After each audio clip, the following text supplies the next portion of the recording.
Beats Planet.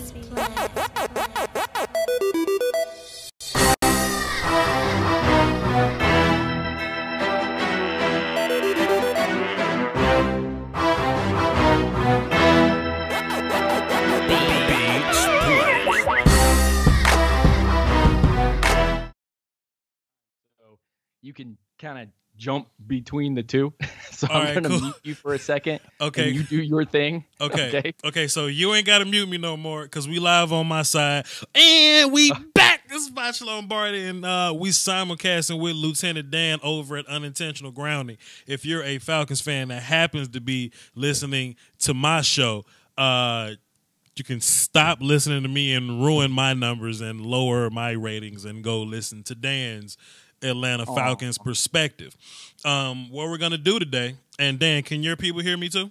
We good to go? Yeah, they should be able to hear you fine. I got your numbers up pretty well. What we gonna do today is we're going to go back and forth and kind of give our people an idea of what the hell is going on within each organization, you know, kind of where we at, offense, defense, things like that. What can we expect?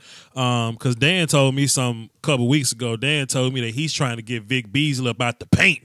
And I'm like, man, I need you to explain that to somebody. So, hey, man, shouts out to my people that are here. Shouts out to Lieutenant Dan's people that are here for my people. Don't forget, we're still doing the live film session today. I'm going to break down the entire offense in live form. That's going to be at 6:30 Central Time, so hang tight. And we got the Leighton Vander Esch film session after that, assuming he wins the poll. If Xavier Suafilo wins the poll, then that film session will come after. Whatever you want to do.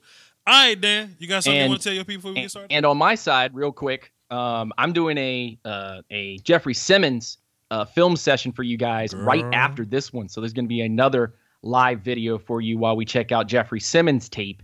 And then, of course, you guys know that on Thursday I'm going on vacation, so I won't be doing a live stream of the Cowboys versus Falcons game on Sunday. But I will be back by Thanksgiving to do a little bit of a breakdown during the game against the New Orleans Saints. So, with that being said, hold on, time out, because there's this person on Twitter, Darren Foss.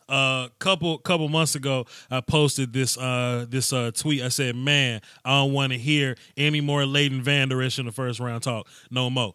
Well, I didn't want Leighton Vander Esch in the first round. I still don't. I want a Harold Landry. I'm sticking to my guns. I want a Harold Landry. I want a Will Hernandez. I don't care. Look, Leighton Vander Esch is doing a great job. Shouts out to the kid. I want a Harold Landry. Or Will Hernandez. Whatever. Anyway, Dan, you want to go first, or what we trying to get into? What we doing here? I guess we should probably go back and forth with some of the things that we felt about our team up to this point. And I mean, I guess do you want me to start? I'm a little long-winded, so maybe you want to go ahead and go first and talk about what's going on with the Cowboys. You go first while I absolutely smoke this dude on Twitter. Go ahead, man. So first of all, shout out to the chat. Thank you so much for jumping in. Definitely hit that like button, hit that sub button. Continue to help us get the drive to 5K as we get closer and closer to some of the guys that have been following Voch and doing their own programs as well. And we're kind of getting into that moment. And of course, like I said, we're doing a lot of film breakdowns and stuff when I get back from vacation out in California and Vegas. Maybe pull some slots. I don't know. But let's talk about these Falcons for just a second. And I did not do a video reacting to a post-game report on the Falcons versus the Cleveland Browns. And now that we are getting really, really close to this Cowboys game and the way that we all are very, very disappointed in how we played against AFC teams, I had a crazy stat from your boy, the real Pat Man here that moderates in the chat.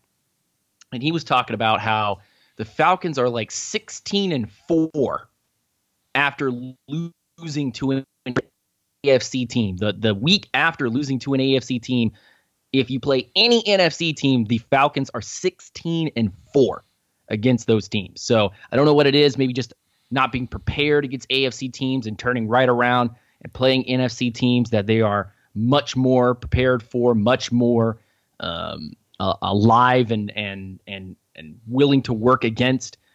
I don't know what it is, like a business move or whatnot, but quickly we did not play up to par against the Cleveland Browns. And now here we go to play against the Dallas Cowboys. Voch, I did not watch that Eagles game against the Dallas Cowboys, so I do not know what happened. I'm kind of walking in blind there. But I don't want Cowboy fans to think just because the Falcons lost to the Browns that this shit just going to be some kind of cakewalk, because the Browns can play defense and Baker Mayfield can put the ball vertical. The Falcons kind of giving up a little bit in the passing defense game. I'm not a numbers guy, but that's just what I heard. But Baker Mayfield is more of a vertical guy. We're not really vertical guys. We just kind of get the ball to whoever's there. So we're not going to play the same game that the Browns played. So I don't want Cowboys thinking that just because the Falcons did this there, that we're going to do the same thing. The only thing I can see similar is that the Browns really wanted to lean on Chubb. I think we're really going to want to lean on Zeke as far as the Eagles game goes. Cool. Man, sometimes my subject and verbs don't agree, man. But as far as that game, defense, man. Defense is what's going to keep us alive these next 7 or so games or whatever. And, Sean Lee's hurt. Van Der Esch is playing fine. Cool. Salute to you, fam.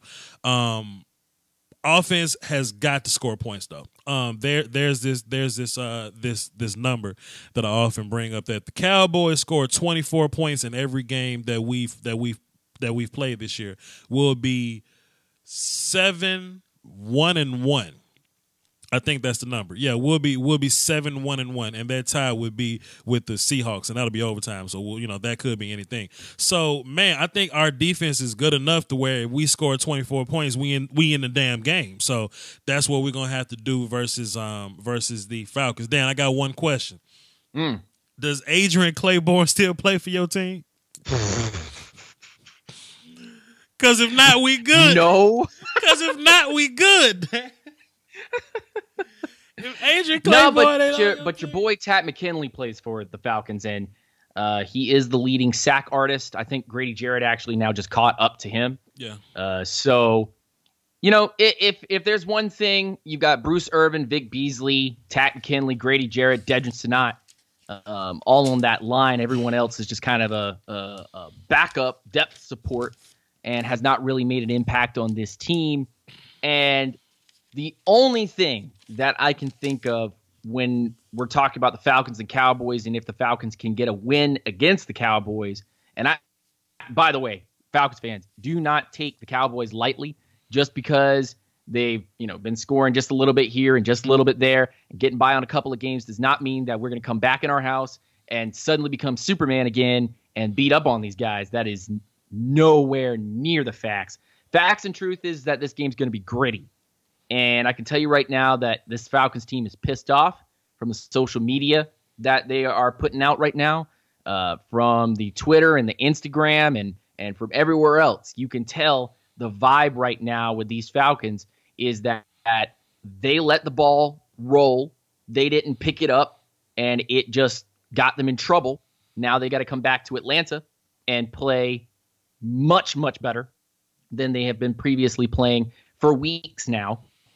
And I think a big X factor in this, Voch, and maybe you agree, is we don't know how many snaps he's going to play, but Deion Jones is back. Deion Jones is back.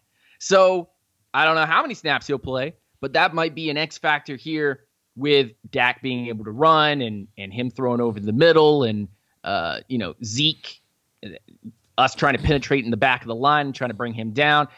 I just wonder, maybe Deion Jones is the X factor here. Maybe that kind of gets some of this clutter out of the way. What do you think? I tell my guys all the time that if you want to run zone offense, the two things you have to do is you have to move a gap and you have to block the mic. So the better the mic, the harder it is to block the mic. So if Deion Jones plays, then that's more focus that we have to put on blocking the mic. You know what I mean? Assuming that who's y'all's backup mic linebacker?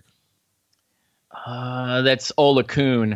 Cool. Foya Olakun. We'll beat the hell out of him, right? But if Dion plays, Dion's a very movie guy. He's never gonna be in the same place, man. He'll be all over the place, smooth all over the place, man. So yeah, we gotta move A gap, and it's some gangsters in A gap, and we gotta block the mic. Let me ask you a question. So y'all run a 3-4 or a 4-3? We run a 43 under, but there's a lot of times where we also play an over as well. So it's base 43, but we play with a lot of 34 looks to where we can put multiple linebackers. We play 80 something the number of a percentage of nickel. So we're mostly in nickel versus teams that want to go with power base running type of stuff. We bring in our depth guys because we don't have anybody there, and we usually get smashed on that. So maybe that's a positive for you. But what were you leading on to? So y'all got Grady at 3 tech kind of like a 4 guy, Bruce outside of him, and Vic on the other side outside of Grady as like an end stand-up type of guy? Well, in our base, we would actually have Grady, McLean, most likely Crawford, and Tack. That would be your guys on the line there. You'd have McLean at 1, Grady at 3, and then Crawford on the strong side, and then probably Tack on the weak side. Vic Beasley don't start for y'all? Vic Beasley has been going back and forth with this as far as the base defense is concerned. When we see run heavy, we take him right out. And that's one of the reasons why when you were asking, why do you want to get Vic Beasley out of here? Why do you want to get Vic Beasley traded or move him during the offseason 2019? Because Vic Beasley can't play base. And a lot of people have said, Vic Beasley, put him at Sam. That's nice. That's cute. But that doesn't solve the problem. The problem is that this base defense is a bunch of backups. Can I give we you don't have a strong base defense? Can I give you a 3rd round pick for Vic Beasley? We don't have a 1st round pick. I was about to say, do you have that 1st rounder? Oh, wait a minute. Amari Cooper's doing well though. Are your corners healthy? Is Trufant and Alford, are they healthy? They're healthy, but they have hands of stone, and they cause enough PI penalties and underneath catches that I swear we're basically playing with 2 wooden planks out there. You can just go past them. My problem is this. We have Isaiah Oliver. Yes, he got burnt on a crazy throw touchdown to Josh Doxson against the Redskins. And then they took him out. They didn't let him play full-time against the Browns. Mm-hmm. This man made it really hard for Josh Doxson to catch the ball. He had to make some circus catches to be able to get it done. We both talked about Isaiah Oliver and how great he was earlier this year, and how he should be a 1st rounder. You know, the Falcons get their hands on him, and he's showing that length, that ability to slide with guys, lateral movement, and up the field, and be able to put guys in compromising positions to not be able to catch the ball. Why aren't we playing him when Robert Alford is causing PI and easy touchdown catches? And Desmond Trufant is about the same, even though Falcons fans want to, for some reason, defend one or the other and say, oh, no, they're good. Oh, they're fine. Everything's fine. Man, shoot, I would play Isaiah Oliver against you guys tomorrow. Somebody actually called my show. It's like, Voch, get your boy Lieutenant Dan. He don't think Trufant's top tier. I'm like, well, I'm sure. Look, Dan, I did my whole. Well, I'm sure there's a logical explanation for this. I'm sure Lieutenant Dan has something to say for himself, and you just kind of explained it. So I really don't know. It's that a guy that's not playing in the right system. Trufant is a really good corner, and on any other team, he'd be a number 1 corner for those teams. Question, but what we do here requires much more length, much more range, and bigger guys to be able to think of. I hate to bring this up, but like think of Richard Sherman. Mm-hmm. Richard Sherman is not, and people are going to crucify me. Richard Sherman is not a top 10 corner, but the system that he plays in makes him great. And that's all you can do. You can ask for corners that play your system the best way. I mean, you go into the draft and you just don't take obscure state university defensive tackle just because he's so good. You go get guys that work for your system, right? Like, you don't just take, Voch, name a defensive tackle in this coming draft. Name a guy that you are familiar with at this point. Rashawn Gary. Okay, Rashawn Gary. You don't just take Rashawn Gary and put him on the Cowboys without actually looking at what he can do and what he can bring for your team and whether or not you can mold that. Mm-hmm. Does he work the best for you? If not, then on to the next guy, on to Quinn Williams, or on to Cleveland Farrell, or on to Ed Oliver, or, down the line until you find guys that work for you, even though they may not be the best guys on the board. They work the best for you in your situation. That's the problem with Trufant right now, is that he does not work for what we do. He's a Mike Smith corner. Robert Alford is a Mike Smith corner. And we don't play that type of system. They're playing 5-10 yards off their man and not tackling guys and underperforming really hard. I tell you what, if they playing back and not tackling, because Amari Cooper been out here giving guys fits, and Michael Gallup is definitely a yak guy. So, man, I'm really hoping that that's an advantage that we can use, because I just drop. It seems like every game Amari Cooper play, I just want to drop a film session on him, because I wasn't doing film when Cooper came out in Alabama. I just knew that he was a nuanced route runner, and I don't really follow the Raiders like that. But man, just me doing film on Cooper now. Man, he's got to be top 3, top 5 route runners in the whole league, Lieutenant Dan. I'm not gassing because he's on my team, but he does this, Dan. Plus, he's still fast. Plus, he could still get behind the defense. Plus, he has physical yak yards. You know what I mean? Like, I'm not seeing problems with his hands, and I don't know how bad Oakland was to not use him correctly or whatever, but man, if y'all having problems on the back end, hey man, Dak and Cooper could light this thing up, assuming that we block y'all up front, because Tack keeps getting better. Dan, what we say, as soon as somebody teach Tack something, he just keeps getting better at it. Yeah, I've been noticing Tack learning stuff, man. It's kind of frustrating knowing that we got to play him this week. Yeah, it's one of the things that is bright for the future of the Atlanta Falcons is to know that there's a part of this team in Grady Jarrett. There's another part of this team in Takk McKinley on this line that all you got to do is pay those guys and keep those guys, because they're going to continue to get better and better and better and better year in and year out. You got to find those guys that play really well for your organization, or driven, and have the attitude and mentality that a guy like Grady Jarrett or a guy like Takk McKinley, who continues to grow, have. You can't pretend that every single defensive tackle comes from the same mold and mentality. Yeah. Mold and mentality, because they don't. They all come from different situations in life. Takk and Grady have come from hard situations, and it made them harden people. And now they come out and they just want to play the game. Man, they love ball. So that's I think you've said that many times, is that the Cowboy players that love to play ball, those are the ones that you want to keep. Yeah. I think you've said that maybe once or twice, where you're like, I just want guys that will block, catch, run, and continue to improve the situation here in Dallas. Yeah. So just being fair and objective here, Lieutenant Dan, I don't think y'all would be able to run the ball on us, but I do think your running backs will be able to get off in the passing game. So could you tell us about Tevin and Ito catching the ball? Because I think that's mostly where this is really going to go. If those two backs go off, I think they'll go off in the air. I don't think it'll be much running there, but go ahead.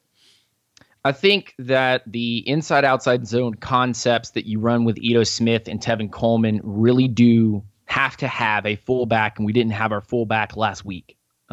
We don't know what the situation was there, but Ricky Ortiz brings a lot to this team, and so with two backup guards and a right tackle that's kind of underperforming right now, you can manage with those if you have a decent fullback, and I think that helps us with Tevin Coleman and Ito Smith, both very, very good running backs. I think Ito probably is a steal from this past draft. Very, very Freeman-esque.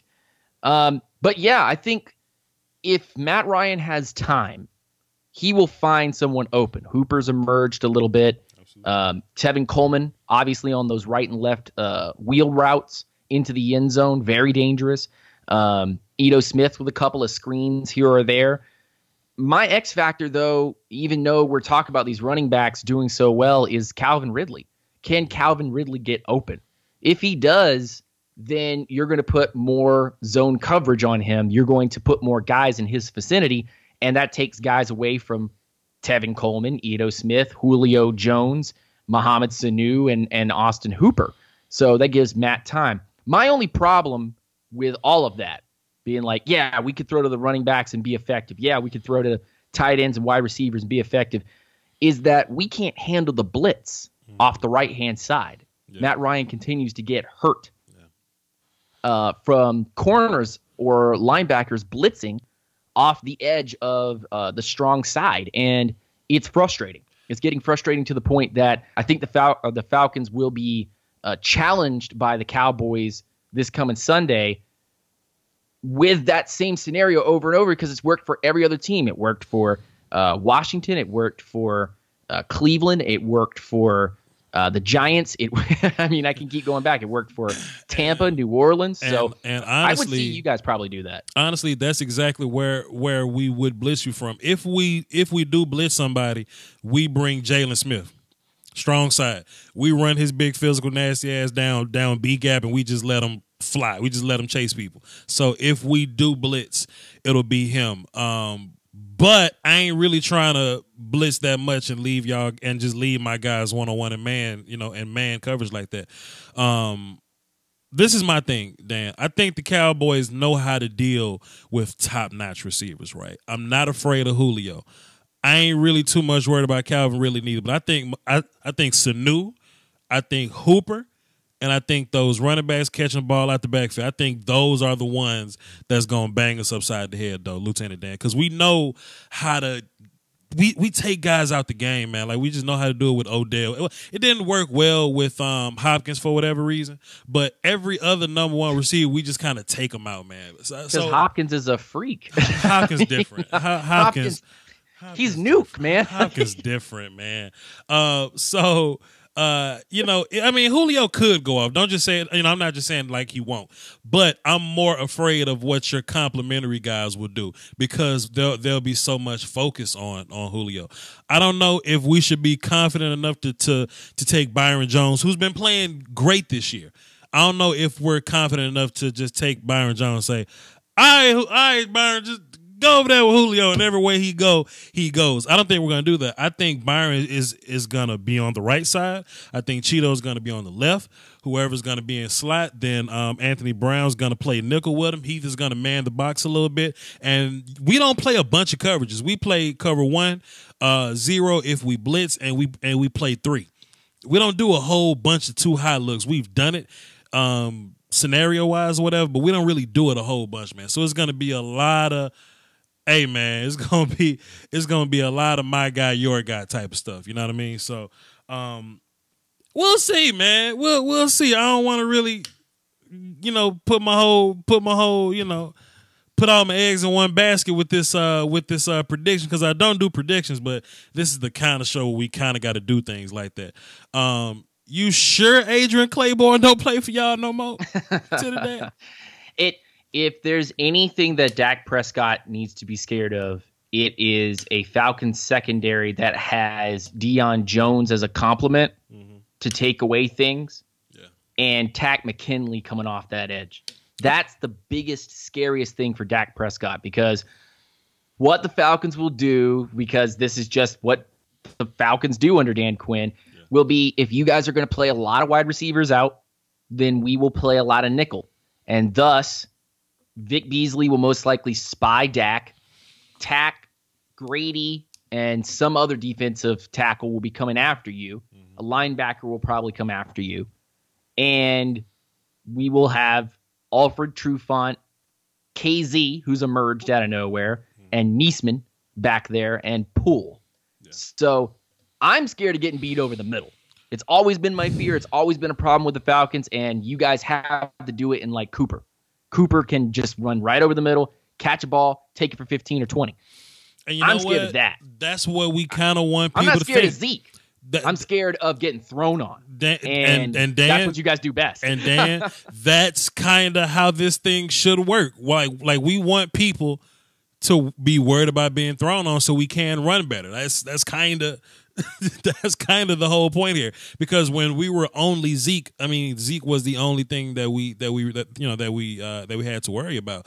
But now that we do have a quasi passing threat, now Zeke could try to get more acclimated. I see my chat box. They're talking about Connor Williams, who is our starting left guard. He's not playing anymore. He had a knee scope. So we have Xavier Su'a-Filo now. And Dan, this is one of your SARF guys here because Su'a-Filo was trash in Houston, but kind of how we used him versus Philly. And I'll drop that video later, if Cowboy fans want to see. It kind of worked a little bit for us because where Connor is great with his feet, great positioning, great movement, great getting to the second level, he's not very strong. He's not very physical right now. He's not big. But everything I just said positive about Connor, Xavier Su'a-Filo is trash at it. Like, he can't move his feet at all, but if you grab it, he kind of got a chance. You know what I mean? So Xavier should be fine there. But I've watched the Falcons a little bit on defense. Some of y'all do a lot is gap exchanges. And I don't think Su'a-Filo has the feet to deal with a lot of those gap exchanges. So that may be where a lot of y'all sacks come from. Because Dak ain't gonna do a whole bunch of running from you. It's frustrating. Cowboys fans are mad that Dak ain't running more than he normally is. Than he should be. That would mean that if you're playing him at left guard and we've gotten 4 sacks from Grady Jarrett or 3 sacks from Grady Jarrett at 4I, crossing the face of the left guard and pushing interior and collapsing the pocket, then that's maybe a big thing that both of us should be watching this weekend. Mm-hmm. If Grady Jarrett slides across the face of Su'a-Filo. Yeah, sure. A bowl of soup. So bowl of soup, hilarious. If he can stop Grady Jarrett, or maybe your center can come across and help him, then that nullifies that. But that is a thing that's trended a couple weeks now, is that Grady Jarrett lines up at 3 tech or 4I, crosses the face of the left guard, penetrates up the middle when we throw Tack and Vic at the same side and have Crawford take a weak side approach. And that's just a lot of speed. That makes sense. That's a lot of speed coming across. That makes sense. So you would have to beat Xavier with speed. Like if you run down the middle of him, he can kind of. It won't look pretty, but he can kind of react, recover, grab, and anchor. But if you beat him with pure speed, he dead as fried chicken, fam. So Falcons fan, look out for that. That sounds like a lot of holding penalties to me. You know what? You know what? He doesn't hold because he doesn't punch well. Really? Because he doesn't punch well. See, look, Connor Williams got a great punch. People just don't move because he's not strong on the back end.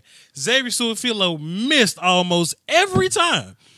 But he ends up recovering and just being heavier than people. That people just stop moving, man. It's strange, man. I'm dropping the film session later, so Falcons fans, y'all can come watch my Cooper film or my Van Der Esch film or my Su'a-Filo film. I'm dropping all that soon. Yeah, like it's funny, man. He blocks people. Man. That'll be fun to watch. That'll be a lot of fun to watch because then we'll get to see where the Falcons want to attack Dallas with this new left guard, if they want to try to do the same exact thing or get Bruce Irvin more involved trying to go up the middle through there or around the side against Dak Prescott. Maybe if we have so many speed guys on the field, you might have to keep Zeke back there to block it, but we just haven't had a lot of pressure right now. So I don't know, man. We'll see. Chat box, if y'all have any questions for Lieutenant Dan, ask me now for your free psychic reading before we wrap this thing up. And if the Falcons and in my chat, if you want to ask Cleo Lombardi anything and get a hand reading, you're more than welcome to ask in the chat, and I will relay that over. My palm readings. So I didn't even know this because I was live streaming the Eagles game or whatever because Law couldn't do it. So I was live streaming. And apparently Cooper made Ronald Darby tear his ACL. And I ain't even know this. I ain't know this because the damn volume was down and I was interacting with the people or whatever. But Ronald Darby tore his ACL chasing Amari Cooper around. I hope none of y'all guys tear their ACLs, but I'm so excited about Watch. Cooper. Well, it depends. Is he going to line up on Trufant? Then Trufant's leg's going to explode. If he lines up on Alfred, there's going to be enough PIs in the building to be able to coat anybody or blanket them for the cold winter. That's crazy. Juan Wick says, if he's wearing a My Little Pony t-shirt, the Falcons lose by default. That's a great callback, Juan Wick. I know you support us. Well, I know you're a fan of this show, Juan Wick. Mean shit. How is Isaiah Oliver developing? Lieutenant Dan? Oliver has had one start, and he has had 2 pass breakups, one in the end zone and one over the middle of the field, and has been scored on once. He needs to work on getting his head turned around. He really, really, really does. If he can do that, there's nothing that Isaiah Oliver can't do. He's that talented, and that's not being biased. That's just looking at the talent of the player on the field. He's ungodly talented and really, really good at pushing you out of the field of play and into compromising positions to make super catches, basically. So either you're going to get a Sports Center moment or you're not going to make the catch. That's basically what he does. Great comment right here by Joseph Sandberg. I'm assuming that he's saying he feels comfortable about Su'a-Filo having to cover Grady Jarrett because Su'a-Filo just had Fletcher duty the whole game. So yeah, he was dealing with Fletcher Cox the whole game, and he gave up a few plays, but he mostly didn't die there. So, like I said, man, he's gonna run his chest into you and grab you late, but it'll look funny and it'll look trash, but he'll get the job done. So, yeah. Questions from y'all guys before we wrap this thing up? I don't have anything in the chat here. It looks like they're all kind of going back and forth between Falcons things that they want to talk about. So that's all good. Hey, man, Cowboys fans, just on my side, I'll be doing the live Cowboys versus Eagles film session later, 6:30 Central. Same time, that ain't changed. So tune in for that. After that, I'll drop the Leighton Vander Esch video or the Xavier Su'a-Filo video, depending on what my Twitter poll says. Like both these videos, Falcons guys, y'all like Lieutenant Dan's videos. My guys like my video. The more likes we get in the first 10 to 24 hours, man, the more this thing gets recommended, the more it starts to trend, the more it's in the related side. So we need all that. And hey, man, Patreon for both of us. Both of us on Twitter. UNGR. Go on the Patreon. Drop us $1, man. Like $12 in a whole year. That's less than some lunches, man. Like that's a whole year's worth of helping our content grow and our channels grow. So go drop $1 in both of our Patreons. I mean, you're not going to miss it. You really aren't, and you're going to see great content come out of both of our channels going forward. I mean, I know Voch is probably proud of what we've done here, 3,000 subs, and Voch is actually going towards 30 now. Yeah. You're getting up there, man. Yeah, you're getting old. I'm about to be one of the old heads in this thing, one of the OGs in this thing. It's crazy. Once I get to 50, y'all ain't gonna be able to tell me now. I'm gonna walk around with sunglasses at night. Shouts out to Corey Hart. You know what I'm saying? And I'm, it's gonna be what it is, man. Y'all better get me before I get Hollywood, man. Be friends with me now before I blow up, Dan, you good? You already safe. I've got to quickly state that if you're not checking out our Patreons, if you're not checking out our Twitters, if you're not checking out I don't think you have an Instagram, but you're not checking out Instagram and our Facebook pages, and our Discords. Go in our Discords. I got a Discord. Chat with us, man. Watch Lombardi on Discord. All that's in my description, so y'all can check out my Discord, man. I'm excited. Same here. All the links are in the description of the video. You guys can donate to the channel, buy some merch. I no spoilers, but Voch has got some things. He's got some things in the work. I swear to God. He's got a flaming bag of amazing things. He's about to pull out some Felix shit. So, I swear to God, man, it's gonna be crazy. It's cool. I can't say anything, but it's cool. It's on the way. It's on the way, man. Y'all just hang tight. I swear to God, it's on the way. Dan ain't lying to y'all. Hey, Dan ain't lying to y'all. It's on the way. Ooh, can you drop that shirt though? I gotta wait. What I'm talking about, the one that's so good, it's like peach cobbler, man. Oh, look, I'm not gonna look, Dan. I'm not gonna show him that shirt. That shirt may come out next year, but I do have this shirt coming out. Metal Gear Solid. We have the I Watch Film shirt. So if you're a fan of the Speed Strength Ass Whoop shirt, the Super Saiyan SS Ass Whoop shirt, you can get that, or the new I Watch Film shirt. It shows that you are a better fan than the typical fan. You're not driven off emotion. You do the homework. You watch film. That is also in my description, man. Check that out, man. Please, please, please, please check that out. I Watch Film, Voch Lombardi. Shop.spreadshirt.com/Shop Lombardi. Go ahead. Yeah, and I got some unintentional grounding T-shirts that you can show off to your friends and family, coming in 2 different styles, and you can show off to all the Falcons fans. Hey, I watch and listen to nothing but the facts and the truth for Falcons fans. Your boy Lieutenant Dan here. Voch, any closing statements? Anything that you want to quickly say before we get out of here? You sure Adrian Claiborne don't play for y'all no more? Nah, we good, man. I'm good, man. Voch's Voice Podcast. That's the non-football joint. Check it out, man. It's dope. Salute, Dan. Thanks for being on with me. Hey, Voch, thank you so much. I appreciate it, buddy. Take it easy, all right? Doski Woski, y'all. Salute. Yep. So, very quickly for